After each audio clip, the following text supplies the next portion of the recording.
Hello and welcome to the weekly shakeout of Paula's Run Club. Here comes the run with me, Paula Radcliffe. And me, Christopher Thompson.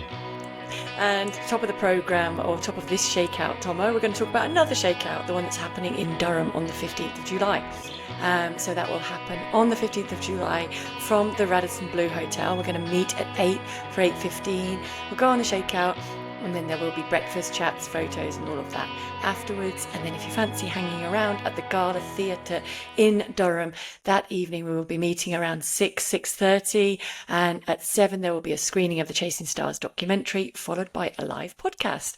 And we're going to have there as special guests, of course, Steve Cram will be hanging around. We've got Kim McGuinness, Mayor of the North East, and Kate McPherson, founder of Durham Mums on the Run, who will be joining us, and you, of course, in the audience. So looking forward to that one, Thommo.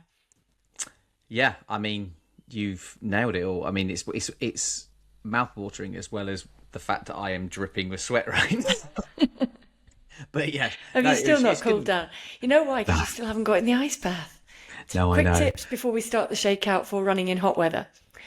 We did go into a little bit on the pod on Monday, didn't we, in the main pod, but obviously staying hydrated. It was funny, Raf came up to me last night and he went, Mum, how many glasses of water is 500 millilitres?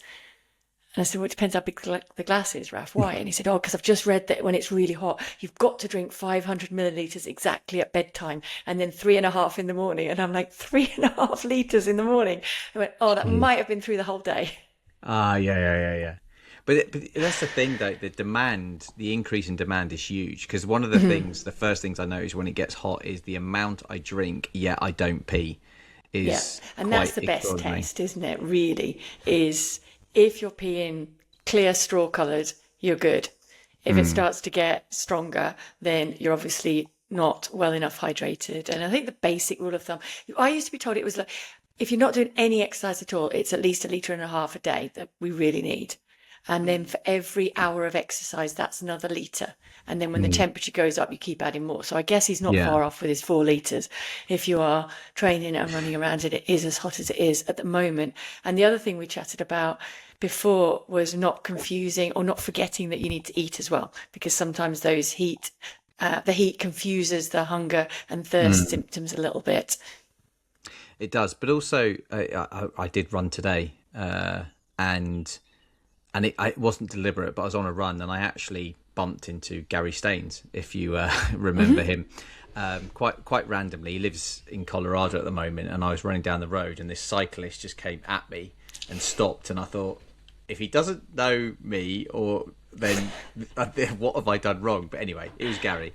And we stood in the shade and we chatted for a good 5-10 minutes, and it was good to catch up. But the point being, when I was starting to overheat at that point, and standing in the shade just for a couple of minutes cooled me down. So when I did start running, I actually felt really good again. So it kind of makes me think that if you are doing like a 30-minute, 40-minute run, don't be frightened just to take a few minutes in the shade, just so that you don't, because overheating is exponential, and it's quite hard to bring it down. So that there's no hero medals for pushing through that. So just if you need a couple of minutes in the shade, and especially I advised Harry on a session yesterday of not too much of a warm-up that you would normally do. Reduce warm-up if you're doing a session, and if you are standing around between reps, try and find shade. Just standing in the sun doesn't do it justice. And accordingly modify the pace, whether you're running, I think. So starting off steadier and finishing quicker at the end. I remember going back to way long time ago, getting ready for the 1996 Olympics. We were in Tallahassee, and it was brutally hot in the holding camp, actually hotter than we ended up for the games itself. And I was one of the first to do a session, and I think I was doing 800-meter reps, and there was an indoor training centre that was air conditioned next door. So I was actually doing a rep, jogging into the indoor centre and doing my recovery in the air conditioning, coming back out and doing the rep. So it definitely helps if you can get in the shade and just cool down a little bit. Yeah, and increase recovery. Whatever you normally would have more. And try what you can to keep the bedroom cool. I think, and the thing about this is, it's like, and I've said this before about heat, sometimes it's more about the sudden shock of change that actually hits us more so than necessarily the heat, because we do adapt. So quite often, and this is where I think London Marathon can be quite tricky for people. They spend a lot of time training at the back end of winter into spring, and April's the kind of time where it starts to get hot and you can get these random jumps. So even low 20s can suddenly feel quite an escalation in heat, and it's about adjusting. And I'll always remember at the Commonwealth Games in Delhi, it was so hot and I had ice vest, and I did what you just did. I was jumping in and out of the aircon as I was warming up to try and cool down, get my legs moving a bit. And the Kenyan team, led by Kipchoge, were full tracksuit, just jogging round and round the warm-up track. Like, the heat meant nothing to them. And it was really eye-opening of, these guys are well conditioned to this kind of heat, and I've got to get my head around the fact that the heat is an issue for me and it's not for them, and I've got to try and compete. I got there with a lap to go, and I did the best I could, and I had all ice baths and all these. I even put ice down the front of my shorts, not the back, down the front of my shorts, to try and offset the heat. But there's a lot to be said about conditioning and kind of not trying to necessarily always avoid it, but just building yourself up to tolerate and being efficient with sweating and hydrating is part of that. So, yeah. Absolutely. So, yeah, be sensible out there, keep it cool, and scale back the time expectations of workouts a little bit. Right, I'm going to kick off with the first question, Thommo. This comes in from Alan. Dear Paula and Thommo, big fan of your show. Thank you. I live in Australia, but originally from Northern Ireland. Been listening since you started the pod, and you've got me through the last couple of years of marathon training. That's brilliant. I was inspired to write in after listening to the episode on the FTD Brothers. My parents both lived with dementia for years, and at the end of last year, we finally lost my mum to Alzheimer's. 9 years after my dad died with Parkinson's. So sorry. It's a horrible disease and impacts the families massively, as well as the person who has the condition. This year I turned 50 and I wanted to do something special and raise funds for Dementia UK along the way. So I came up with the concept of 5 at 50, 5 marathons across 3 continents at age 50. They are Gold Coast on the 5th of July, Sydney 8 weeks later on the 30th of August, Berlin 4 weeks later on the 27th of September, Chicago 2 weeks after that, the 11th of October, and Toronto 1 week after that, the 18th of October. The only problem I'm having is how to approach these marathons, and I'd like some advice. I'm a 2:58 marathoner with 30 plus marathons under my belt. Wow, it's got some experience. I'd like to have a crack at sub 2:55 in my first marathon, as I'll be well trained. But I'd also like to have another crack at it later on in the year. I'm thinking Berlin. I've run a lot of marathons, but not so many so close together. What would you recommend for recovery, training, sanity between those marathons? I know I probably won't be able to max out all the marathons, but if I can optimize for 1 or 2, then I can use the others as training or just as a way of having fun while raising awareness and funds for Dementia UK. I do have a website, and if you want to support Alan out there, it is www.5at50.run, and his Insta is on Instagram. I think it's just Alan Burton, ALANBURTON _. Wow. I wonder if it's by design that he's halving the recovery between marathons. So it's 8 weeks. Oh, yeah. So it goes, after Gold Coast, it's 8 weeks later is Sydney, then 4 weeks later is Berlin, 2 weeks later is Chicago, 1 week later is Toronto. So it's kind of halving the recovery between marathons. What an effort this is going to be. I certainly, he's actually answered probably how I would approach it. He'll be well trained for Gold Coast, but it's coming up, so it's obviously in, when this goes out, a week away, just over. And then I think he said about, was it Sydney or Gold Coast? Yeah, Sydney is 8 weeks later, so it's Gold Coast. I think he wants to have the first crack at sub 2:55, and then it's Berlin. And I think that's smart, because I think from memory Gold Coast is a flatter course than Sydney, right? So it might be a faster one. How hot is it in Gold Coast in the 5th of July, though? But it's winter, Thommo. It's Australia. Well, yeah, that's what I'm saying, how hot, because their winters are still quite hot. Yeah, I think it is okay.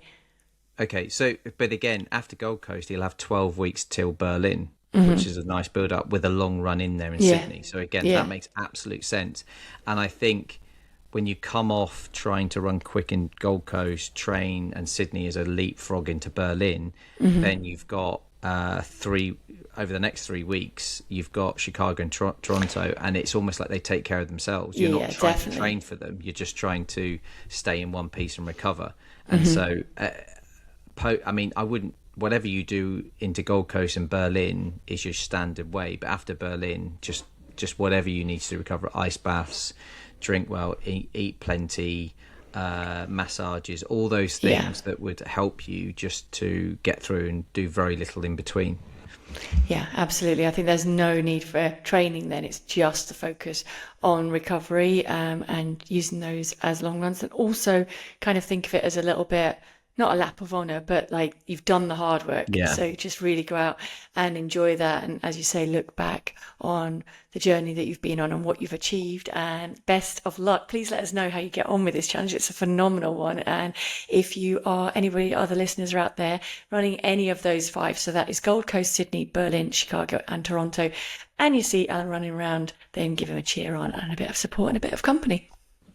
Yeah, and I think as well, just a notice, I'm making a bit of a slight guess, but I'm pretty confident this guess is right. He's been so well structured in the planning of this and organised with it. I can imagine he's quite organised with the small details between. And I think the more he can plan for around, obviously, travel and all those things, the more you travel and have those in place so that it becomes automatic in the moment, especially in those final kind of 3-4 weeks between races. But just plan. It's like, what did Steve Peters say? You kind of, what's the language he used, is you do the what ifs. Plan as much what ifs so that you can be ready. You know, what if you got ill after Berlin? What would you do? What if you got, what if your plane was delayed after Chicago and you've got to wait, and you've only got a week between that and Toronto? You seem like a planner, so plan these things, and I think you'll probably find it a breeze. But anyway, that was the only other thing to add. Very best of luck, Alan. That's a brilliant email in. Yeah. Does it make you want to do it? What, all those 5? Yeah. Oh, well, actually, I will be in Sydney, so it does make me want to note that down and note that out on the commentary. There you go. I'll be looking out for you there, Alan. I'll give you a cheer in. There you go. Right, is this one moving on to Bethany? Okay. Hi guys. After a bit of advice, I'm after a bit of advice. I'm wondering if you could help me. For context, I'm 28. I'm a dog walker, so therefore do quite a lot of steps each week. Average around 130 to 150 kilometers a week walking between Monday to Friday for the last year. Wow. That's a lot of walking. I've run one marathon before, Manchester in 2023, but was extremely naive at that time. Didn't train an awful lot and didn't know anything about fueling or electrolytes. So cramped badly in the second half and disappointingly finished in 4 hours 40. I've since run 52 kilometre trail ultra, for which I trained properly, but my only goal was to complete it. No time pressures, and that went really well. I've been easy running 20 to 30k after work each week since January 2026, and at around 5 to 5:40 minutes per k pace, and my legs now feel pretty good of this amount. So as long as I make sure I eat enough. What would your advice be for training? I think reasonable marathon goal for me would be 3:45, given the shape I'm in now. Should the amount of walking impact the training I'm doing, or should I almost disregard those steps? Also, I usually take the weekends mainly off work, so do you think it's best to do harder runs then, or would it be better for my body to have a day to fully rest? Thanks so much. Podders, help me keep me entertained through my many miles. Bethany. Thank you. Oh, that's a brilliant question. And I mean, definitely you are someone who has to structure training around your job, because your job has a huge physical element to it. I kind of would be inclined to plan your harder sessions or harder runs if you are going to introduce an interval workout or something like that, and particularly the long run. I'd be inclined to plan those towards the weekend, and maybe have a rest day, which won't be a complete rest day, but kind of spread in the week. And on maybe the strongest day or the biggest day of walking that you have there, just to kind of balance that out a little bit. But definitely remember, when you're doing those runs after the day of walking, and that Monday to Friday is a huge amount, isn't it, Thommo? You've got to kind of bear that in mind, because you will be going into those runs fatigued already. And you will have built up conditioning. It's a great conditioning way, a great way actually of flushing and recovering after harder workouts. But doing that much each day means it's much, much harder to fit the rest in, particularly I'm thinking things like core. So what do you think, Tom, to factoring into the dog walking a few little different ways of walking, like bouncy walking and putting in some drills and things like that, just to break it up so it's not always the same foot strike through all of that? Bit Yeah. hard, depends how many big dogs you've got and in what directions they're pulling Well, you, I know. yeah, no, I can't imagine. I'm not familiar with what the demands are because, again, that my naivety is when we had a dog when I was growing up, I spent half my time running to chase after her. So I don't know how much this dog walking involves little mini sprints just to keep everyone close, or how many dogs or anything like that. I think, I don't know about you, Paula, but I always found, because I ran so much, I found walking a bit of an Achilles heel for me. So it's like, and maybe it's a psychology, it's that typical bloke mentality of you start walking around the shops and you just feel tired instantly because you just don't want to do it. And just standing and walking around, I find quite tiring. Yet if I go out for 20 miles, it's fine because I'm just not conditioned that way. Ironically, this is the other way around, where you're already doing a lot of walking, and you're trying to get conditioned to running. And I actually think there's a lot of benefits to walking that move across to the running. And so when I have done significant walks or walking weekends, which I have done in the past, I feel it complements my running quite a bit because I feel like there's a bit of an elastic component to it. So I wouldn't sort of mess around too much with that amount of walking, but I would factor it as part of training and how much it complements. And on the weekends, I would try to I would see it as you are actually already training, and so push things on those weekends more for you to kind of don't be frightened by what you can handle. I think that that amount of walking is going to heavily complement how much you can handle running. Just because it's not running, it still is. It's like cross training, in some ways, but except it's cross training, but you're walking, which is a small amount of impact. Does that make sense?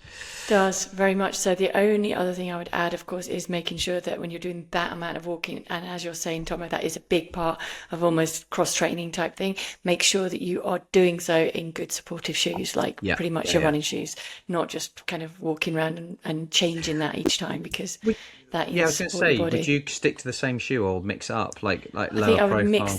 I would mix them up. I definitely wouldn't be walking in carbon shoes No. or any of the super foam ones either. I would make sure, and perhaps even think about, going alternate days with a different pair of shoes just to keep your feet strong, keep your feet adapting well. No, definitely. Because I think that's the thing. It's have a play around with the walking of how it can complement the running. I think that's the kind of message, but I'd see it very much as training. Because that is a lot of walking, and it will be doing your running some good. There's no doubt about it, in my opinion. Absolutely, and good luck with it, Bethany. Let us know. Right, next one comes in from Quentin. Hi, Paula and the team. I just wanted to say how much I've enjoyed the podcast over the past few months. Thank you very much. The mix of great content, inspiring stories, practical tips and honest advice has always been a huge source of motivation before, during and after training for my first 100-mile ultramarathon. Last week, I completed the South Downs Way 100 with Centurion. It was my first attempt at the distance, and despite some significant stomach issues and a fairly nasty fall along the way, I managed to finish in just over 28 hours. It was one of the hardest but most rewarding things I've ever done, and the podcast definitely helped me through many long training runs and some dark moments during the race itself. Wow. My question is this. I now have 14 weeks until the Loch Ness Marathon, where I'm targeting a good for age London Marathon qualifying time of sub 3:10. I'm 55 years old, and after months of ultra running with lots of long, slow miles, I'm wondering what's the best approach to get some speed back into my legs. How would you transition from ultra training to marathon specific training, and what key sessions would you prioritise to regain pace while keeping the endurance I've built? Thanks again for all the fantastic work. The podcast has been a brilliant companion on this journey. That's from Quentin in Bodmin, Cornwall. Impressive. Yeah, very impressive. Very impressive. I mean, the base is there, isn't it? The endurance base is there. So he's absolutely right. He's just focusing on getting the speed back into your legs. Yeah, I'm also Southdown Way is something I'd like to do one day. There's all these things I say I want to do. I need to. I know. And Keep putting yourself in there for it. Well, I will keep using my kids as an excuse just for now. So my feeling is that it comes back to that age old of training over and under distance, and you've got the over distance, ironically, which not many people can say in a marathon situation, and so I would imagine you would get a lot out of doing 10k work, even 5k work, and building that up. The half marathon work kind of feeds into the marathon training anyway, but I think if you started doing some 10k sessions, I think you'd very quickly find that your marathon would have a big help. And so a basic staple, there are many different ways you can do 10k training, but a kind of session that a lot of people talk about is something like 10 by a k, and the length of time it takes you to run that k, half that time for recovery. So if it takes you 3 minutes, take 90 seconds. If it takes you 4, take 2. And the other one is like 6 by a mile. So it's taking that distance and just breaking it into bite-sized chunks. And you can play around with it, but that's kind of like the basis of what a lot of athletes will use. And I think you'd very quickly find that benefit or bring out that kind of middle ground. So if you've got the over distance, do some under distance work, and the kind of middle ground takes a big improvement, if that makes sense. Yeah, it does. I'm just quickly going to touch on the recovery process first, because it was just last weekend that he did the 100 miler, and you've got 14 weeks until Loch Ness. So I would say you can comfortably get away with, or indeed benefit from, having 2 to 3 weeks of rest there before you go into it, because that endurance space is there. What you don't want to do is get into that training and then pick up an injury that's going to set you back. So I would kind of focus on really consolidating there. You can still do some cross training, you can do some swimming, you can do some other strengthening up, but I would take a little bit of a break to begin with, at least 10 days complete rest. Do you think, Thommo? I would say. I mean, if it was me, I'd take 2 weeks and then I'd ease back into it from there.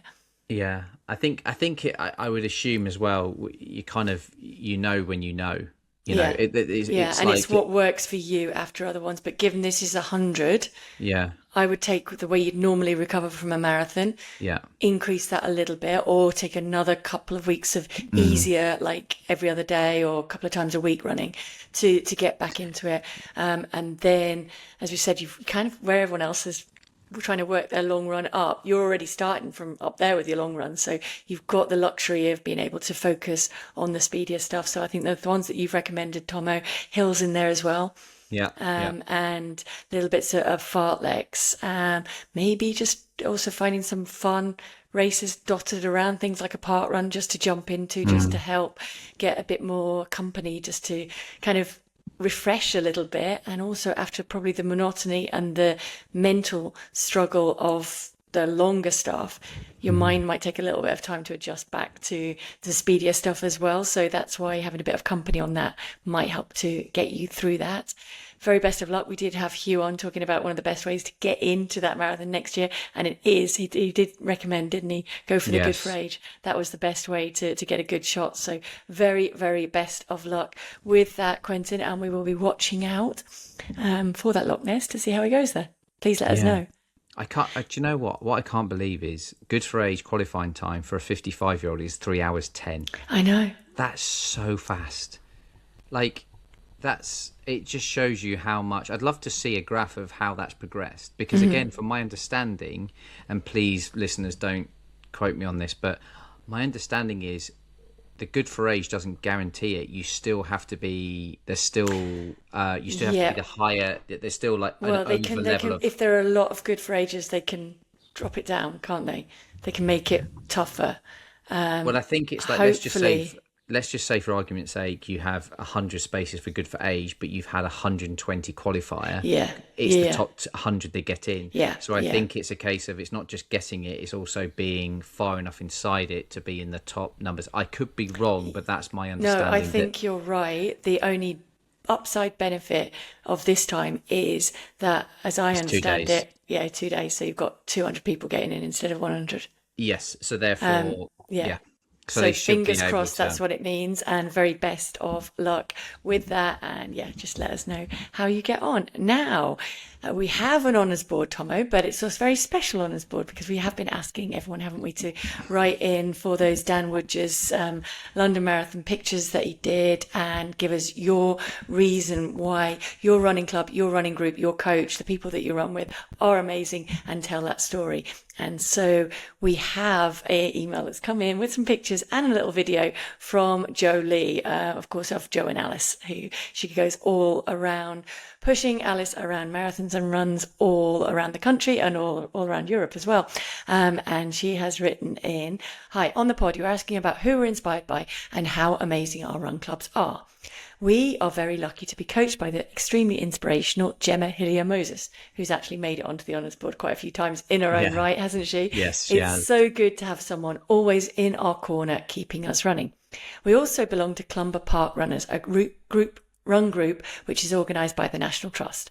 We joined these in the summer of 2019 when I would do anything to avoid hills. I quickly learnt you can't avoid them in Clumber Park. They are an amazing group of people of all ages and abilities, some in their late 70s and still running. Many of them have become the very best of friends, with post-session coffee and chat being an important part of our week, I bet.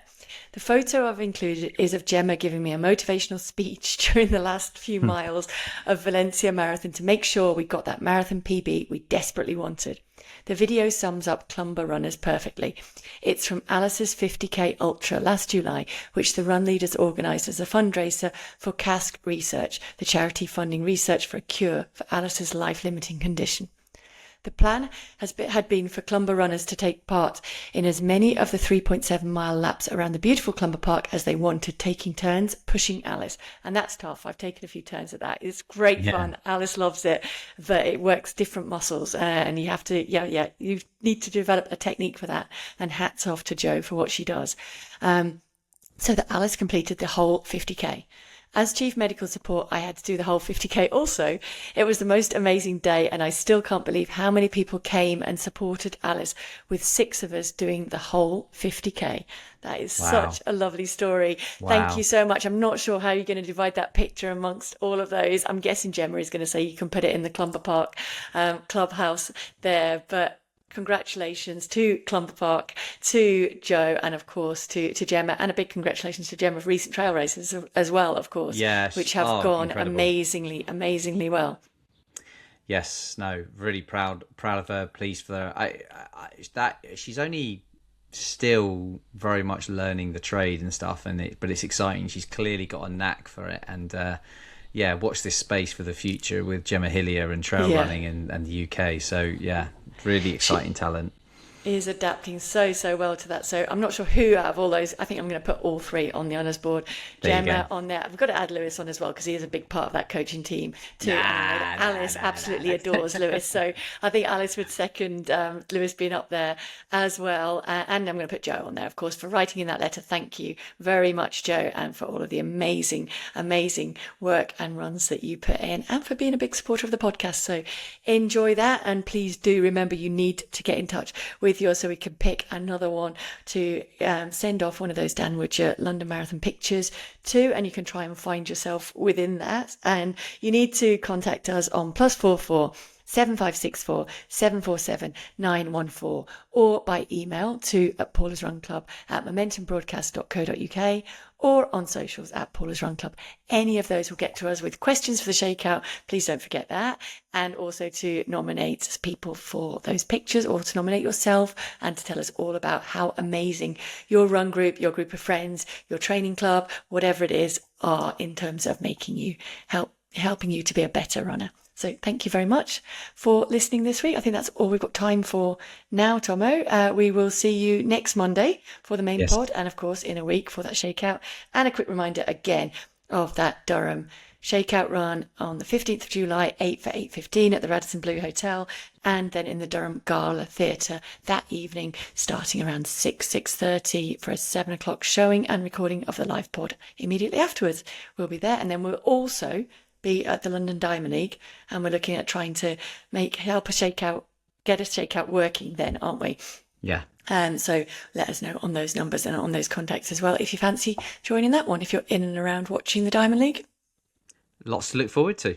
There is. Did I forget anything there? I think I got everything in there. I'm just thinking how many people will get on both legs. One up north, one down south in London. That would be good. I will. And hopefully me. But that would be on the board worthy, wouldn't it, if you were at both? But Yes, lots to definitely. please. It'd be great to see you all, as many as possible, and hopefully we'll keep doing more run clubs and as much as we can going forward. But thanks for listening. Brilliant. And keep writing in, keep sending in those messages, and we will do our best to get through as many as we can and answer as many questions. And no question is too difficult or too silly or anything. Just get in touch. Brilliant. Have a good week. Bye. Cheers.